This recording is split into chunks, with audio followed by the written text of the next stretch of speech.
Educator या YouTube चॅनलमध्ये आपलं सर्वांचं मनपूर्वक स्वागत। आज आपण शिकणार आहोत इयत्ता 9वी semi science chapter number 5 acid bases and salts. आपण त्यात पॉईंट शिकणार आहोत Arrhenius theory of acids and bases, concentration of an acid or base, pH of solution, pH of an acid and a base, and salts.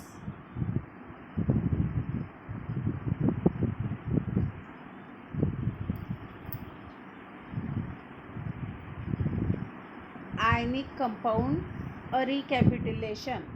The molecule of an ionic compound has two constituents, namely cation, positive ion, basic radical, and anion, negative ion, acidic radical. There is a force of attraction between these ions as they are oppositely charged, and that is called the ionic compound. The force of attraction between one opposite charge on a cation and a negative charge on an anion makes one ionic compound.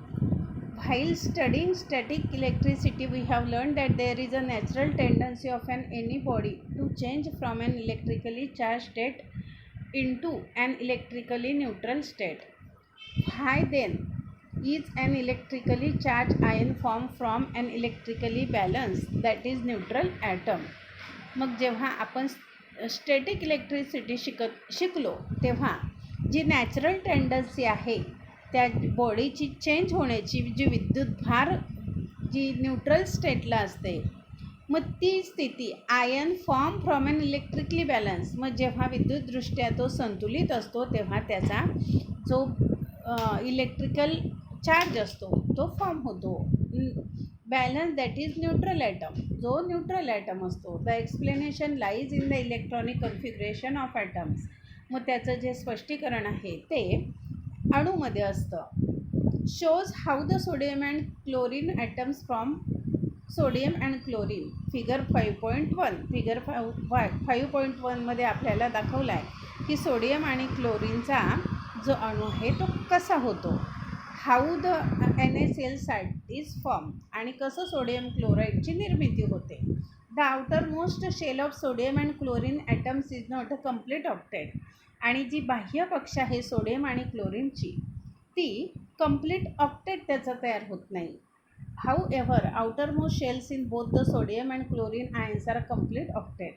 मग याच्याशिवाय त्याची जी बाह्य कक्षा असते sodium आणि क्लोरीनची ही पूर्णपणे ऑक्टेटची असते. An electric configuration with a complete octet indicates a stable state. आणि त्याचं जे विद्युत पृथक्करण असतं ही पूर्ण त्याची स्थिर असतं. Further and ionic bond is form between the oppositely charge sodium and chlorine ion. आणि त्याचा जो आयनिक बंध असतो जो सोडियम आणि क्लोरीनचा, and therefore an ionic compound sodium chloride having very high stability is form. आणि तो खूप मोठ्या दृष्टीने स्थिर होत असतो. Next point, dissociation of ionic compound. मग जे संयुगाचे बंध आहे त्याचं डिसअसोसिएशन कसं घडतं. An ionic compound form and ॲक्वेशियस solution on dissolving in water. Ionic बंध हा तयार होतो तो पाण्यात मिसळून. In the solid state the oppositely charge ions in the ionic compound are sitting by side. आणि तो स्थायू स्थितीमधले जो विरुद्ध असा भार असतो आयनिक संयुगाचा, compound are sitting side by side, तो एका बाजूला एक असतो. When an ionic compound begin to dissolve in water. जेव्हा हा आयनिक संयुग हा पाण्यात विरघळतो, the water molecules penetrate in between the ionic, जे पाण्यातले रेणू असतात ते त्यातून निघून घुसत असतात. Penetrate in between the ions of the compound, म्हणजे संयुगाचे बंद असतात. And separate them from each other, आणि त्या दोघांना एकमेकांपासून वेगळं करतात. That is to say an ionic compound dissociate during formation of aqueous solution. आणि म्हणून जो आयनिक बंध आहे तो त्या जलीय द्रावणात असतो. Each of the associated ions of the aqueous solution is surrounded by water molecules. आणि प्रत्येक जो डिसअसोसिएट आयन असतो तो त्या जलीय द्रावणामधून is surrounded by water molecule, त्याच्या सभोवताली पाण्याचे रेणू असतात. This state is indicated by writing meaning aqueous on the right of symbol of iron. आणि ही जी स्थिती आहे ती म्हणजेच त्याचा जो अर्थ असतो मिनिंग ॲक्विशियस म्हणजेच ते जलीय असतं आणि उजव्या बाजूला त्या आयनांचा सिम्बॉल दिलेला असतो. Arrhenius theory of acids and bases.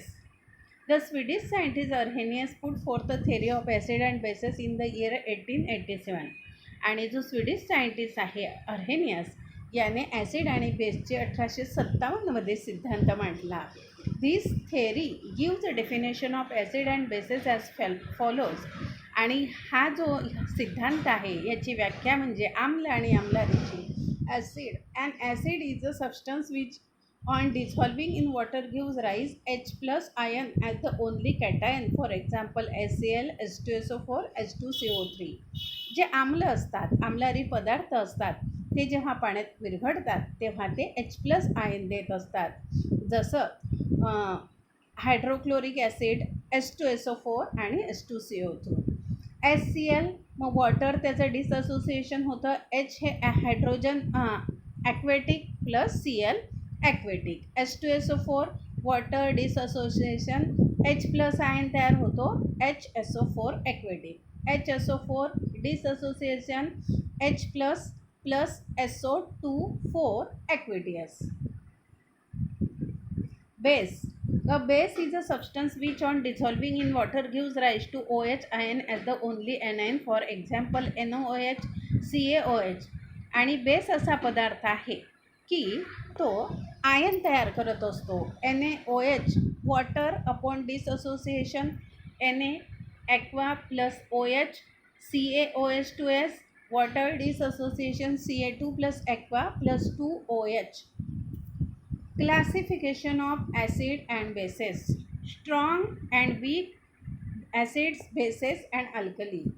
Acid and bases are classified as strong and weak on the basis of extent to which they dissociate in their aqueous solution. आम्ल आणि आम्लारी यांना स्ट्रॉंग आणि वीक असं त्यांच्या जलीय द्रावणावरून वर्गीकरण केलं जातं. First, strong acid. On dissolving in water, a strong acid dissociates almost completely and the resulting aqueous solution contains mainly H plus ion. मग जेव्हा ते पाण्यामध्ये विरघळतात त्याच्यापासून जे स्ट्रॉंग ॲसिड असतं ते डिसअसोसिएट होतं आणि पूर्णपणे जलीय द्रावण तयार होतं H plus ion and concern acidic radical. For example HCl, HBr, HNO3, H2SO4. Weak acid. On dissolving in water, a weak acid does not dissociate completely. आणि जेव्हा ते पाण्यात विरघळतात तेव्हा जे वीक ॲसिड असतं ते डिसअसोसिएट होत नाही completely. The resulting aqueous solution contains H plus ion and the concern acidic radical in small proportion. आणि जे जलीय द्रावण असतं त्याच्यामध्ये H प्लस आयन असतो आणि जे ॲसिडिक रेडिकल असतात हे कमी प्रमाणात असतात. Along with large proportion of undissociated molecules. मग ते अनडिसोसिएटेड मोलिक्युल्सच्या फॉर्ममध्ये असतात ॲसिडच्या. For example CH3COOH acetic acid, CO2 strong base. On dissolving in water a strong base dissociates almost completely and the resulting aqueous solution contains mainly OH ions and the concerned basic radical. For example, NaOH, KOH, CaOH2, Na2O. Weak base. On dissolving in water, a weak base does not dissociate completely. The resulting aqueous solution contains a small proportion of OH ion and the concerned basic radical along with a large proportion of undissociated molecule of base. For example, NH3. Alkali. The bases which are highly soluble in water are called alkali. मग जे base असे असतात की ते तीव्र अशा गतीने पूर्णपणे पाण्यामध्ये सॉल्युबल असतात त्यांना अल्कली म्हणतात. For example NaOH, KOH, NH3. Here NaOH and KOH are strong base while NH3 is a weak base. Basicity and acidity. Acid. Number of H obtained from one molecule HCl, HNO3, H2SO4, H2CO3, H3BO3, H3PO4, CH3COOH. Base number of OH ion obtained from one molecule NaOH, KOH, COH2, BaOH2, AlOH3, FeOH3, NH4OH. Acids and bases are not classified according to their basicity and acidity respectively.